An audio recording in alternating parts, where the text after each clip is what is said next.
मोदी सरकार को घेरने के लिए विपक्ष हर हथकंडा अपना रहा है। पहले संसद के मॉनसून सत्र में मणिपुर के नाम पर जमकर हंगामा होता है और अब आया है अविश्वास प्रस्ताव। ये दूसरी बार है जब पीएम मोदी के खिलाफ नो कॉन्फिडेंस मोशन लाया गया है। ये विपक्ष भी जानता है कि इसका परिणाम क्या होने वाला है। बावजूद इसके विपक्ष ने ये क्यों चाल चली, क्या है इसके पीछे की रणनीति, आइए समझते हैं इस रिपोर्ट में।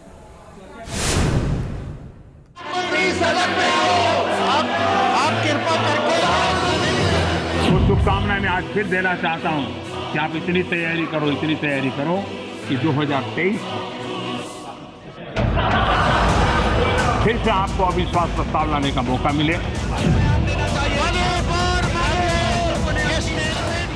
5 साल पहले प्रधानमंत्री नरेंद्र मोदी ने भविष्यवाणी की थी। मोदी सरकार के खिलाफ पहली बार विपक्ष ने अविश्वास प्रस्ताव पेश किया था, लेकिन संख्या बल के खेल में विपक्ष चित्त हो गया था। इसके बाद प्रधानमंत्री नरेंद्र मोदी ने 2023 को लेकर एक भविष्यवाणी की, जो आज सच साबित हो गई। ये सभा मंत्री परिषद में विश्वास का अभाव प्रकट करती है।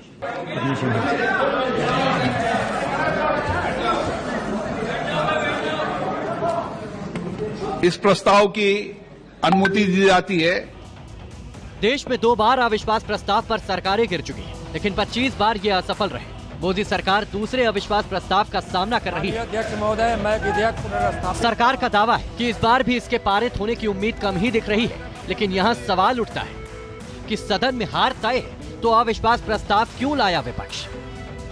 अविश्वास प्रस्ताव के जरिए विपक्षी इंडिया की रणनीति क्या है, इससे किसे फायदा और किसे नुकसान होगा, इसे समझने से पहले संसद में क्या हुआ, जरा पहले वो देखें। समाधान नहीं होगा, सरकार तैयार है चर्चा के लिए। बीते 6 दिन से संसद के दोनों सदनों में मणिपुर हिंसा को लेकर विपक्ष ने सरकार के खिलाफ मोर्चा खोल रखा है। विपक्ष इस मामले पर चर्चा चाहता है।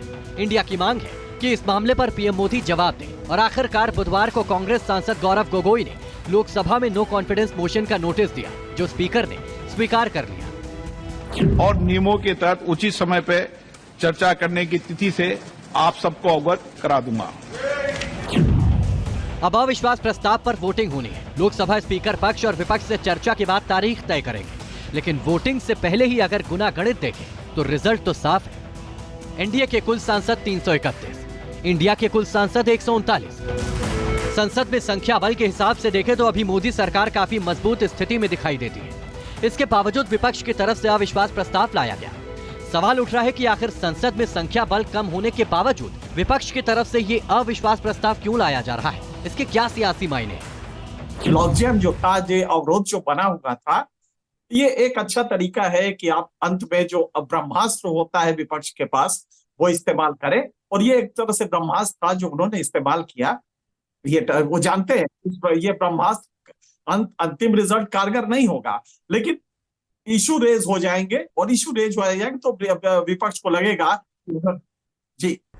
ये कई डिवाइसेस में से एक डिवाइस है जिसके ऊपर अकाउंटेबिलिटी ऑफ गवर्नमेंट ही नहीं, डिस्कशन भी विस्तार से हो सकती है।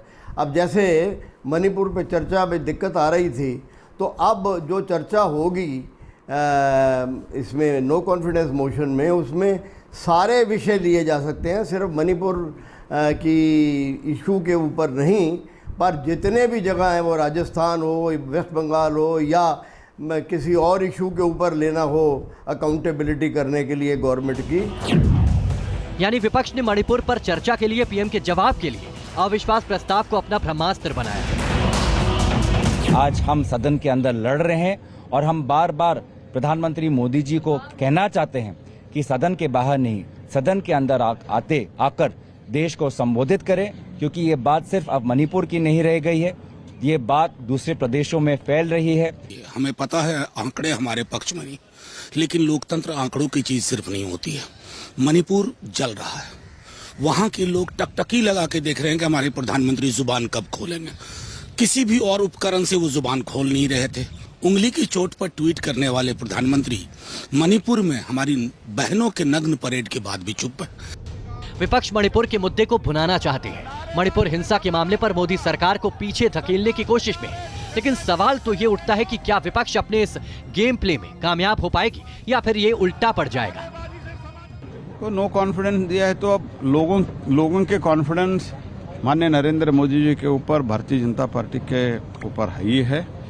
और जो होगा हम अभी चर्चा करके हम डिसाइड करेंगे। नहीं ना, वो तो लास्ट टर्म में भी किया था और लोग उनको जो कुछ भी सबक सिखाने था वो सिखा दिया है और आगे भी सिखा देंगे। ये पहली बार नहीं है जब मोदी सरकार के खिलाफ अविश्वास प्रस्ताव लाया गया हो। जुलाई 2018 में आंध्र प्रदेश के मुख्यमंत्री चंद्रबाबू नायडू ने अविश्वास प्रस्ताव दिया था। आंध्र को स्पेशल स्टेटस देने के मुद्दे पर यह प्रस्ताव दिया गया था। सदन में 11 घंटों की लंबी बहस चली और आखिरकार मोदी सरकार ने सदन में अपना बहुमत साबित कर दिया था। वोटिंग के बाद सदन में विपक्ष का लाया गया अविश्वास प्रस्ताव 325 मतों के मुकाबले 126 मतों से गिर गया था। इस दौरान प्रधानमंत्री नरेंद्र मोदी ने विपक्ष पर कैसा पलटवार किया था, वो दिखाते हैं। ये अहंकार की बात है, ये समर्पण भाव है, ये समर्पण भाव है। अहंकार का परिणाम है 400 से 40 हो गए। अहंकार का परिणाम है 400 से 40 हो गए और सेवा भाव का परिणाम है कि 2 से यहां आकर के बैठ गए, 2 से निकल करके आके बैठ गए। आप कहां से कहां पहुंच गए। अरे मिलावटी दुनिया में जीना पड़ रहा है। आप कोई लंबी बात करोगे तो शोभा नहीं देगी।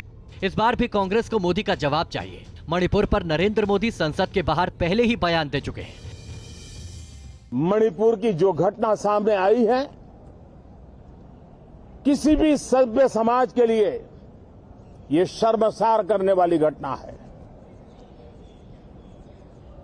पाप करने वाले, गुनाह करने वाले कितने हैं, कौन है, वो अपनी जगह पे है, लेकिन बेइज्जती पूरे देश की हो रही है। 140 करोड़ देशवासियों को शर्मसार होना पड़ रहा है। लेकिन सदन के अंदर चर्चा की जिद पर अड़े कांग्रेस ने संसद में मोदी के जवाब के लिए अविश्वास प्रस्ताव दिया है। इस पर वोटिंग में क्या होने वाला है उसका अंदेशा तो विपक्ष को भी है, लेकिन मोदी मणिपुर पर क्या जवाब देंगे, सबकी नजरें इस पर टिकी होंगी। Team news nation. और यहाँ रुक रहे हैं एक बहुत ही छोटे से ब्रेक के लिए। जल्द लौटेंगे, आप बने रहिएगा न्यूज़ नेशन के साथ।